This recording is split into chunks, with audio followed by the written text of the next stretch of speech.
Hello everyone, welcome to my channel. Please subscribe and keep watching more details. The Curse of Oak Island. A change of tact brings the money pit tantalizingly close. This week on The Curse of Oak Island, the team changed direction with the borehole drilling and instantly found a shaft. The guys believe they may have hit shaft 6, which would put them merely feet away from the money pit and the treasure. There was quite a bit going on in different places on this week's episode, but the most interesting action happened in the money pit area as Rick Lagina ordered the guys to go in search of his white whale, or as everyone else calls it, Shaft 6. Geologist Terry Matheson and historian Charles Barkhouse have been overseeing the borehole drilling in the money pit area and have been concentrating on the C1 cluster. In recent weeks, they have uncovered various pieces of wood dating as far back as the 15th century, along with a couple of metal pieces with golden flakes. However, the time has come to move on. In approximately 1 month, 4 giant 10-foot steel cases will arrive on the island, and the team needs to have 4 locations to put them in the ground where they can guarantee results. Rick told the guys, "We need to move from exploration to confirmation."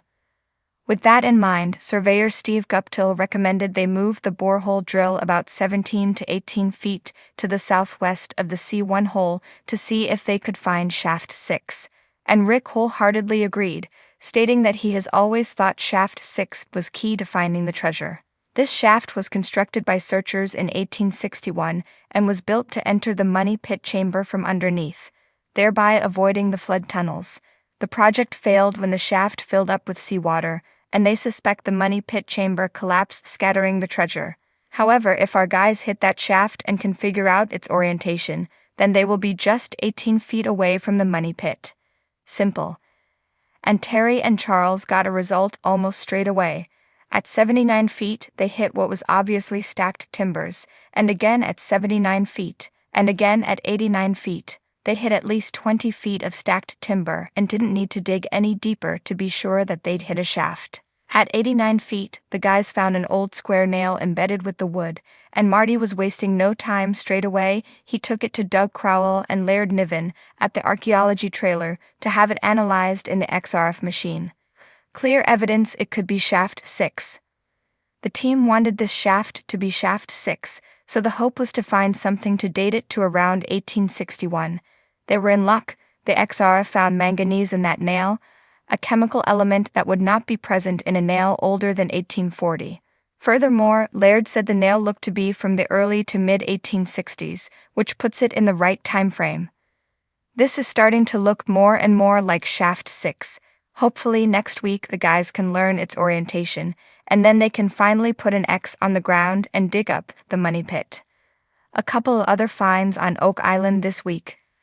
Elsewhere in last night's episode, Gary Drayton and Michael John uncovered a leather strap that blacksmith expert Carmen Legg said was used to hold a trunk or wooden chest together.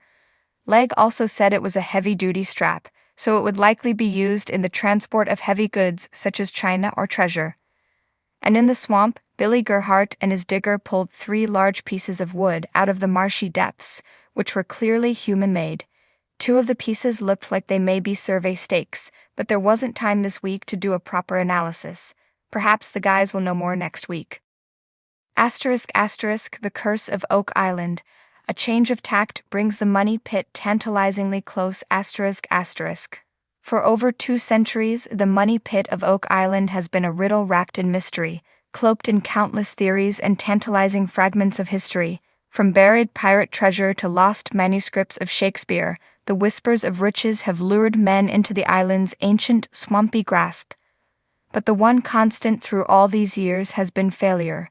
No matter how sophisticated the technology, no matter how ambitious the dig, the treasure has always remained just beyond reach, until now. The winds of fortune have shifted, and a change of tact has brought the Lagina brothers and their team closer to the truth than ever before. This time, it isn't brute force or advanced machinery driving the latest push toward the money pit. Instead, it's a delicate combination of patience, fresh perspectives, and old-world ingenuity that may finally crack the code of Oak Island. The dawn breaks over the crescent-shaped island like any other, but the air is charged with anticipation. The constant hum of machinery, the background noise of the island's excavation efforts, is conspicuously absent. For the first time in months, the drilling rigs stand still, their towering silhouettes casting long shadows over the workset. The team has adopted a more strategic, thoughtful approach, one that prioritizes precision over power, knowledge over sheer digging. Rick and Marty Lagina stand at the edge of the swamp, a landscape that has been both a source of frustration and revelation.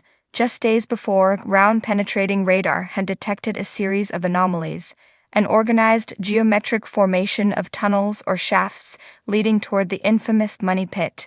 But unlike past discoveries, this one felt different. It had the fingerprint of intention, the deliberate hand of human design. "It's here," Rick whispers, more to himself than to anyone else. The team knows better than to jump to conclusions, but there is a new glint in their eyes, a shared feeling that they are on the cusp of something monumental. Marty, ever the pragmatist, voices what everyone is thinking. "We've been down this road before. But this time, we're not rushing in blind." The previous year had seen a relentless push into the island's depths, using state-of-the-art drilling equipment to punch holes into the bedrock, following every clue with aggressive determination. But despite their efforts, they had encountered nothing but water, debris, and heartbreak. The island seemed to mock them at every turn, pulling them deeper into its enigmatic web, without ever revealing its core. This year is different. The team has turned to ancient maps, forgotten documents hidden in obscure European archives, and the work of early 20th century archaeologists who, long before Oak Island became a televised phenomenon, had stumbled across something remarkable, a tunnel system that snaked beneath the island like the veins of a buried giant. But it wasn't just the maps that pointed the way. Indigenous Mi'kmaq legends, passed down through generations, told of sacred underground chambers filled with wonders and guarded by powerful forces. For years the team had overlooked these stories, considering them folklore. Now they reconsider the ancient wisdom with fresh eyes. "We're not looking for a chest of gold anymore," says historian Charles Barkhouse, standing nearby with a weathered journal in hand. "We're looking for a much bigger treasure, knowledge." The new plan is meticulous. Rather than continuing the relentless vertical digging that has plagued every expedition before them, the team decides to focus on exploring the lateral tunnels, meticulously carving their way toward the heart of the Money Pit from the side. It's a less destructive method, allowing them to preserve the fragile ecosystem of the island while simultaneously avoiding the catastrophic flood tunnels that have claimed so many earlier efforts.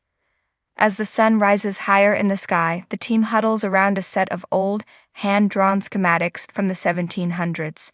These maps, recovered from a forgotten archive in France, suggest that the builders of the original Money Pit were far more ingenious than previously thought.